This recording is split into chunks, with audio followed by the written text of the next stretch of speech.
बच्चों, 12वीं फिजिक्स के विद्युत चुम्बकीय प्रेरण में अभी तक अपन लोगों ने पढ़ा कि स्वप्रेरण क्या है, अन्योन प्रेरण क्या है। अलग अलग इनके संदर्भ में हमने कभी वृत्ति कुंडली का स्वप्रेरण गुणांक ज्ञात किया। अन्योन प्रेरण गुणांक के लिए हमने कहा कि दो कुंडलियां इकट्ठा हैं, दो लंबी परिनालिकाएं इकट्ठा हैं, और इन तमाम बातों पर गणितीय व्याख्या हुई, अवधारणात्मक प्रश्न हमने पढ़े। लेकिन कभी कभी प्रश्नकर्ता चतुराई से आपको दोनों चीजें एक साथ रख देता है और तब आपको लगता है कि स्वप्रेरण गुणांक केवल अकेले महत्वपूर्ण नहीं है, अन्योन प्रेरण गुणांक अकेले केवल इंपॉर्टेंट नहीं है, तो फिर क्या चाहिए। और वो प्रश्नकर्ता आपसे प्रश्न करता है कुंडलियों के संयोजन की सार्थकता पर, कि कैसे जब दो कुंडलियां हम एकीकृत करते हैं तो स्वप्रेरण भी महत्वपूर्ण होता है, अन्योन प्रेरण भी महत्वपूर्ण होता है। और इसी तरह के एक प्रश्न पर आज हम लोगों का विचार साझा होगा। आइए खोल लीजिए द्विवेदी फिजिक्स यूट्यूब चैनल और इस वीडियो में देखिए कि स्वप्रेरण गुणांक अन्योन प्रेरण गुणांक से कैसे रिलेट करता है। और इसके पहले कि आप पर मैं प्रश्न और उत्तर की बात करूं, आप निश्चिंत हो जाइए कि अगर आपने Dwivedi physics YouTube channel subscribe कर लिया है तो आपको पूरी की पूरी फिजिक्स एक निश्चित टाइम में बढ़िया हो जाएगी। और उसके साथ अपन एक नई श्रृंखला भी शुरू करने वाले हैं, और वो श्रृंखला होगी कि एक एक नंबर का कौन सा क्वेश्चन किस यूनिट से कैसे आता है, इस पर अपनी बात बराबर आप लोगों से साझा करेंगे। तो बने रहिए द्विवेदी फिजिक्स यूट्यूब चैनल के साथ और देखते रहिए इस तरह के तमाम प्रश्न और उनके उत्तर। आइए आज का प्रश्न मैं आपके सामने रखता हूं, और वो प्रश्न होता है, सिंपली अगर पूछा जाता है तो दो लंबी परिनालिकाओं के स्वप्रेरण गुणांक और अन्योन प्रेरण गुणांक में संबंध ज्ञात कीजिए, या इनके संबंध की गणितीय विवेचना कीजिए। और इसका उत्तर मैं आपको जरूर बताऊंगा, लेकिन इसके पहले एक बात वो ये कि जो मैंने अभी प्रश्न का स्वरूप बताया वो आपको परीक्षा में पूछा नहीं जाता। फिर पूछा इस तरह से जाता है कि सिद्ध कीजिए कि दो लंबी परिनालिकाओं के स्वप्रेरण गुणांकों का गुणोत्तर माध्य उनके अन्योन प्रेरण गुणांक के बराबर होता है। इस तरह से प्रश्न आता है। आइए अपन पूरी बात करेंगे, लेकिन चूंकि है क्या, ये स्वप्रेरण की भी बात करनी है, अन्योन प्रेरण की बात करनी है, तो आपको मैं फिर से ये कहता चलूं कि आप स्वप्रेरण गुणांक क्या है इसकी गणितीय विवेचना कीजिए, अन्योन प्रेरण गुणांक क्या है, समतल वृत्तीय कुंडलियों के लिए या लंबी परिनालिकाओं के लिए अन्योन प्रेरण गुणांक हम कैसे निकालते हैं, इसके लिए द्विवेदी फिजिक्स चैनल में संबंधित वीडियोस के लिए बिल्कुल सिंपल सा है बच्चों ये वीडियो देखना। आप सब्जेक्ट या क्वेश्चन लिखिए कि स्वप्रेरण गुणांक बाय द्विवेदी फिजिक्स, अन्योन प्रेरण गुणांक बाय द्विवेदी फिजिक्स, या द्विवेदी फिजिक्स और साथ में लिखिए म्यूचुअल इंडक्टेंस, सेल्फ इंडक्टेंस, लंबी परिनालिका के लिए स्वप्रेरण गुणांक का व्यंजक द्विवेदी फिजिक्स, सब आपके सामने। और नए वीडियोस के लिए हम बता रहे हैं कि आपने एक बार चैनल को सब्सक्राइब किया और पूरी जिम्मेदारी द्विवेदी सर की, द्विवेदी फिजिक्स आपके सामने लगातार नोटिफिकेशंस जारी रखेगा और आप देखते चलेंगे, चुटकी में आपकी फिजिक्स हल होती जाएगी। तो इस प्रश्न के लिए कि सिद्ध कीजिए कि दो लंबी परिनालिकाओं के मध्य अन्योन प्रेरण गुणांक का मान उनके स्वप्रेरण गुणांकों के गुणोत्तर माध्य के बराबर होता है, इस तरह से ये प्रश्न का जो सबसे ज्यादा पूछे जाने वाला स्वरूप है उसके उत्तर की अपन बात करते हैं, उसकी ओर चलते हैं। सबसे पहले आपको करना क्या है कि वही फिगर बना लेना है।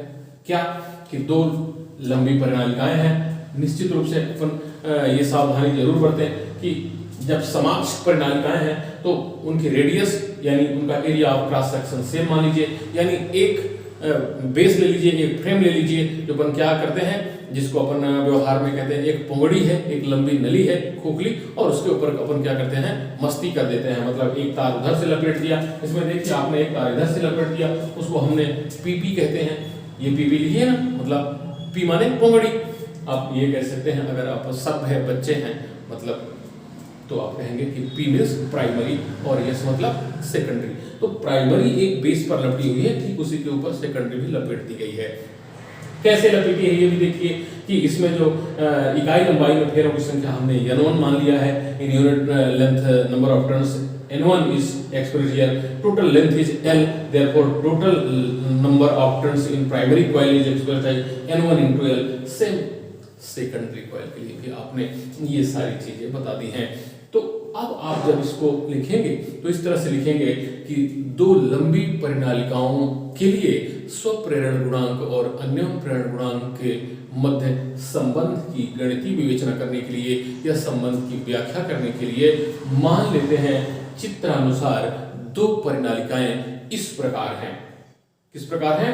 इस प्रकार हैं कि एक फ्रेम पर एक ही आधार पर एक परिनालिका P इस प्रकार बनाई गई है कि कुल लंबाई L में एक कुंडली हम इस तरह से लपेटते हैं कि प्रत्येक इकाई लंबाई पर फेरों की संख्या N1 है, और अगर उस आधार या फ्रेम की लंबाई L है तब कुल लंबाई में फेरों की जो संख्या है N1 into L है। ठीक इसी फ्रेम पर समाक्ष है, इसी अक्ष पर दूसरी परिनालिका हमने S इस प्रकार निर्मित किया है कि इसके प्रति इकाई लंबाई पर फेरों की संख्या N2 है, अर्थात कुल लंबाई पर जो फेरों की संख्या N2 है वो N2 into L है। अब पहले स्वप्रेरण की, बाद में अन्योन्य प्रेरण की। आप पहले अन्योन्य प्रेरण भी कर सकते हैं, स्वप्रेरण बाद में कर सकते हैं, लेकिन एक जो बेसिक तरीका है, परंपरागत तरीका है, वो ये है कि भाई सेल्फ इंडक्टेंस अपन ने पहले पढ़ा है तो पहले उसको हम मैथमेटिकली एक्सप्रेस कर दें और फिर म्यूचुअल इंडक्टेंस निकालेंगे। तो इसको भी लिखने का एक तरीका है। मान लेते हैं कि ये P इस तरह से और सेकेंडरी इस तरह से, आप चित्र को देखकर माना जाना, बढ़िया तिलक चंदन लगा लीजिए, उसके बाद फूल माला अर्पित कीजिए। वो कैसे करना है? वो करना है, मान लेते हैं कि प्राथमिक कुंडली में I धारा प्रवाहित की जाती है, तो उस प्राथमिक कुंडली में जो उत्पन्न या संबद्ध चुंबकीय फ्लक्स का मान है μ0 N1 स्क्वायर IA/L हो जाता है, या स्वप्रेरण गुणांक की जो परिभाषा है φ/I है ना, N अपन ने पढ़ा रखा है पहले से, φ क्या होता है? I होता है। अब यहाँ L1 मतलब प्राथमिक परिनालिका की बात करना है, तो इस तरह से φ μ0 N1 square I into A। तो जब हम I का भाग दे देंगे तो उसमें क्या आ जाएगा? स्वप्रेरण गुणांक पहली परिनालिका का, तो ये हो जाएगा L1 is equal to μ0 N1 square A/L। इस तरह से I बस क्रॉस होगा, तो ये हो गया फर्स्ट इक्वेशन, मतलब पहली परिनालिका का स्वप्रेरण गुणांक। ठीक इसी तरह अब आपको अलग से निकालने की जरूरत नहीं है, आप तो बिल्कुल लिखिए कि इसी प्रकार दूसरी परिनालिका S का स्वप्रेरण गुणांक L2 is equal to μ0 N1 की जगह N2 रख दीजिए, तो μ0 N2 स्क्वायर A/L। ये दोनों समीकरण क्या दर्शाते हैं? पहली और दूसरी परिनालिका के स्वप्रेरण गुणांक का व्यंजक हो गया है।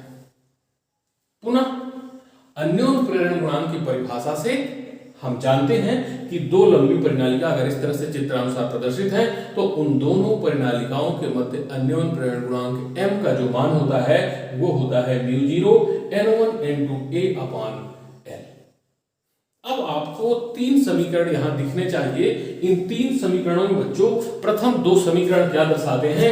दोनों लंबी परिनालिकाओं के क्रमशः स्वप्रेरण गुणांक दर्शाते हैं, और तीसरा समीकरण आपको ये बताता है कि इन दोनों लंबी परिनालिकाओं के मध्य अन्योन्य प्रेरण गुणांक का मान कितना होता है। अब आपको बेस मिल गया। अब आपको प्रश्न का आंसर, प्रश्न क्या है आपका? प्रश्न ये है कि स्वप्रेरण गुणांक और अन्योन्य प्रेरण गुणांक में संबंध ज्ञात कीजिए।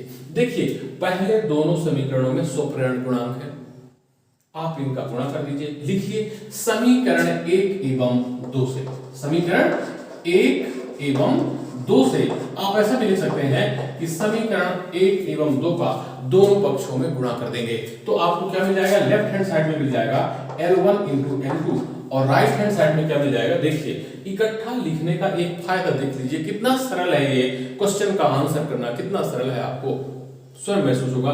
μ0 में μ0 का ही गुणा करिए, μ0 में L का गुणा क्यों करेंगे, है ना? पर कभी कभी होता है कि गुणा कैसे करें सर? मैं बता रहा हूं म्यू जीरो में म्यू जीरो का गुणा करेंगे तो ये म्यू जीरो का स्क्वायर हो जाएगा सर। n1 स्क्वायर अपने आप है, तो अब n मतलब नंबर ऑफ टर्न्स, तो इसके साथ नंबर ऑफ टर्न्स ही लिख देते हैं ना भाई, लिखते हैं, ये लिख दीजिए। ये तो n2 स्क्वायर हो गया, n1 का स्क्वायर और n2 का स्क्वायर। अब a इंटू ए, इसका भी स्क्वायर आपके पास आ गया, तो इसको लिख दीजिए, ये हो गया a स्क्वायर। ऐसे नीचे ये पहला लल्लू और दूसरा लल्लू है, दोनों लल्लू गुणा क्या हो जाएंगे, लल्लू साहब का स्क्वायर हो जाएगा। तो इस तरह से ये देखिए ये सभी के स्क्वायर हो गए। आपको एक चीज यहां बननी चाहिए कि जब सबके स्क्वायर हैं, अगर इनका हम वर्गमूल निकालें तो इधर आ जाएगा L1 इंटू L, दोनों लल्लू, ठीक है, बड़े बड़े हो गए, दोनों लल्लू आपके क्या हो गए, बड़े बड़े हो गए। तो उनको छोटा करने के लिए क्या कर लीजिए, आप इनका रूट निकाल लीजिए, वर्गमूल निकाल लीजिए। तो इसका वर्गमूल म्यू जीरो स्क्वायर का वर्गमूल ये हो जाएगा, n1 स्क्वायर का वर्गमूल ये हो जाएगा, n2 स्क्वायर का वर्गमूल ये हो जाएगा, और इसका भी जब वर्गमूल कहेंगे a का ये हो जाएगा। सभी स्क्वायर थे तो इनका स्क्वायर रूट ले लेंगे तो स्क्वायर जो टर्म्स है वो हट जाएगी। और अब आप देखिए तीसरे समीकरण को, देखिए कि ये तीसरे समीकरण का जो राइट हैंड साइड है, तीसरे इक्वेशन का राइट हैंड साइड है वो दिख रहा है mu zero n1 into a upon l, मतलब just right hand side of the expression what you have here. तो अब आपको ये दूसरा समीकरण, ये तीसरा समीकरण बता रहा है कि सर ये L1 L2 का जो रूट है वो किसके बराबर है, m के बराबर है। मींस आप चाहे तो लिख सकते हैं कि समीकरण 3 से, ना लिखे तो डायरेक्ट लिख सकते हैं दिस इंप्लाइज दैट, मतलब इससे हम ये महसूस कर रहे हैं कि ये जो L1 L2 का रूट है, L1 L2 का रूट है वो तो म्यूचुअल इंडक्टेंस को डिफाइन कर रहा है। अरे भैया यही तो प्रश्न है आपका प्रश्न क्या है कि प्रूव दैट कि mutual inductance of the two long solenoids is किसके, दोनों के स्वप्रेरण गुणांकों के गुणोत्तर माध्य के बराबर होता है। तो ये क्या है, गुणोत्तर माध्य है। स्वप्रेरण गुणांक L1, स्वप्रेरण गुणांक L2 और इन दोनों का गुणोत्तर माध्य अगर कर दें तो किस रूप में एक्सप्रेस हो रहा है, म्यूचुअल इंडक्टेंस बिटवीन दी सॉलिनॉइड्स।